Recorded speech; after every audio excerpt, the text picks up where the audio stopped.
Hi, Dr. Joe here to talk a little bit about what we do here. I didn't realize that we hadn't been as forthcoming in all the testing that we do to explain it to you.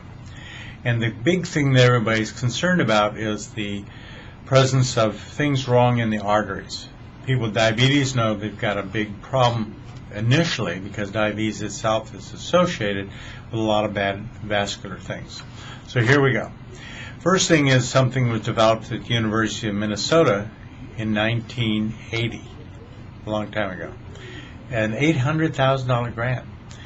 First time it's ever been done, and what they were looking at is waveforms. In other words, it's sort of like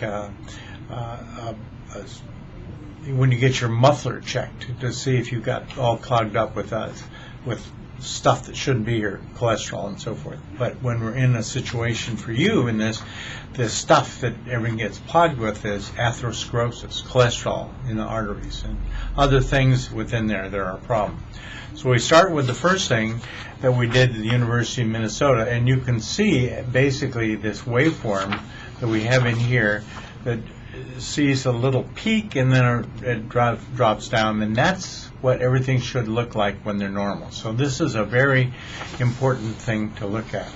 Then as you go down in different ways here to range what sort of blood pressures you have and things such as that, you begin to see that it will measure the systolic and diastolic blood pressure we're talking about here, and then you have a situation where there's another feature in here in between which also represents high blood pressure inside the heart, which is another thing that happens as well.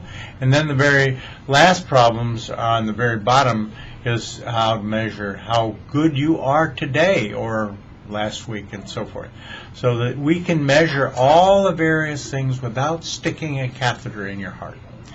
These non-invasive ways to evaluate your blood pressure are really important.